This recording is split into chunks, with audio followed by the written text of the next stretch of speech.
characters. Very few directly.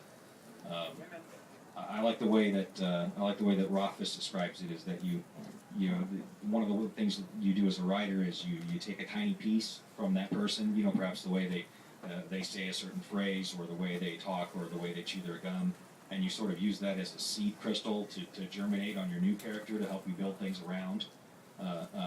So, Patrick Rothfuss basically confesses to stealing souls, which is another reason I hate him. As far as direct inspiration on characters, the biggest direct inspiration is going to be Shannon, who is a huge inspiration to all my female characters, even the villains. So, yeah, Shannon is a strong chick. You do not want to cross her lightly, as it turns out. Right here. How much have you plotted out the fates of the supporting cast? How much have I plotted out in advance of the supporting cast? What's going to happen? The fates of the supporting cast. What's going to happen to them in the long run? I actually have not plotted out what's going to happen to them in the long run. They're vulnerable, and occasionally writers get bored or frustrated and we kill somebody capriciously. Although I probably will avoid doing capricious deaths, just because I don't like them. I don't like to read them, so why should I like anybody else to like them? But no, nobody's safe.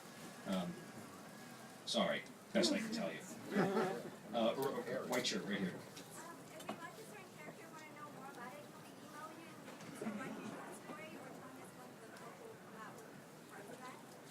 If you like a character and want to know more about them, could you email me and get more information, or maybe get another short story?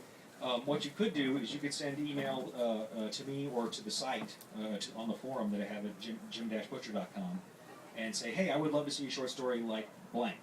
I would like to see more of blank, because I actually do stop when I'm putting books together and say, occasionally I'll stop and say, hey, who do you guys want to see more of in the next book? And I'll say it on Twitter or on my webpage. And that's one of the ways that I determine which characters to pick up and stick into the various plots. I'm not promising it will be good for the characters if you get them more involved, but I do like to have the people that, you guys are essentially, artists have always had to have patrons to be able to practice their art. You guys are my patrons, and I'd be a fool not to listen to your reactions and to what you want to see. And plus, I like doing that. Because then your favorite character's there and I get to torture them, and that's a good scene. Right here. If I couldn't be a writer, what would I be? Insane.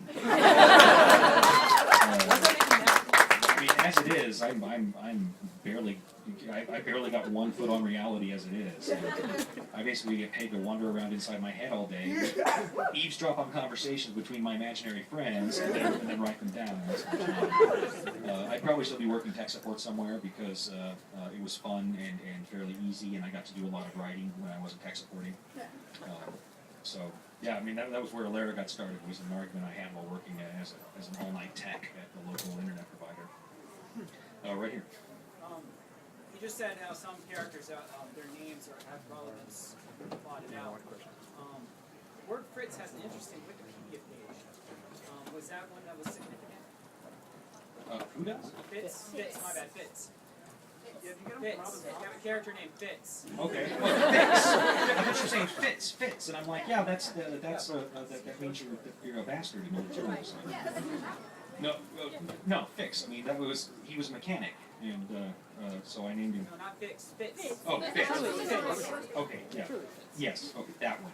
Yes, he's an illegitimate son. He's an illegitimate son, and we'll find more about that later. Great. I don't know if I missed it in Ghost Story or not, but where was Marcone? What exactly was he doing during the story? Where was Marcone and what was he doing during Ghost Story? Check out Even Hand. He was doing that sort of thing, if not that specific thing. With the beard. Okay. Ragged Angel Investigations. Is there more to that than Harry ever caught on to? Ragged Angel Investigations, is there more to it than Harry ever caught on to? No, Harry was pretty much onto all of it.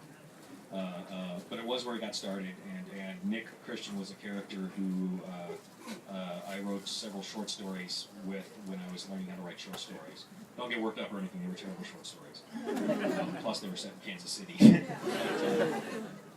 So I regarded Nick as a learning experience and made him 30 years older and dropped him off as Harry's mentor. Because, you know, I had learned things from Nick, even if it hadn't been so good for him. Here, holding up the phone. Yeah. Have you ever considered a video game adaptation of the Dresden Files? Have you ever considered the video game adaptation of the Dresden Files? I have, but I thought it would just take too long to code. Okay, the answer to that is I've been approached by several people.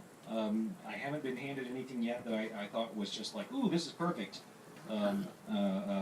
But we'll have to see how things turn out. I mean, the way it works with intellectual property is there's almost always discussion going on, and it almost always never goes anywhere. So again, I mean, it's not on until the check clears.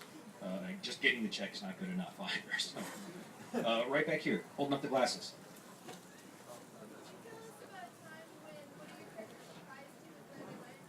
Could I tell you about a time when one of the characters surprised me with where they went?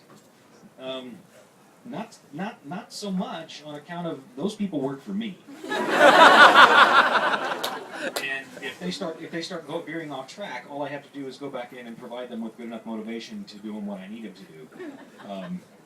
Because as far as the Dresden Files universe goes, I'm God there. I can alter the past and everything, and I am a cruel and malicious God.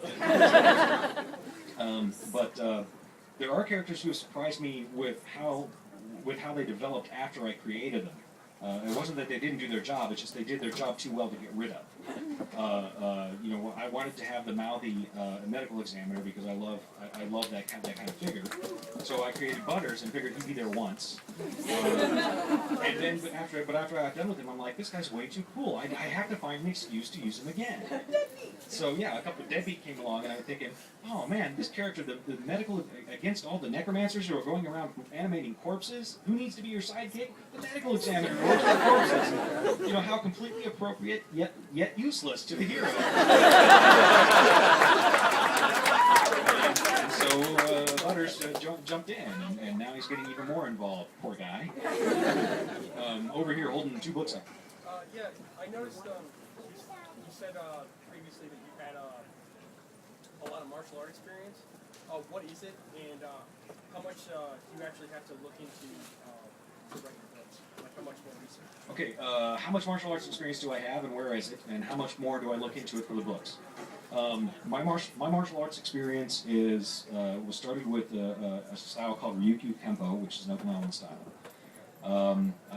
Most of my training is in a variant of Goju Shoryu that was concentrated on street fighting, and had a lot of stomp on their foot, kick them in the knee, don't get sand thrown in your face kinds of moves.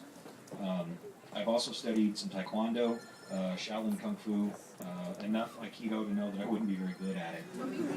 I'd like to get some Krav Maga in, but I haven't been able to. I haven't found time to do it yet. And a bunch of fencing, which actually is a martial art, even if, you know, it's kind of old.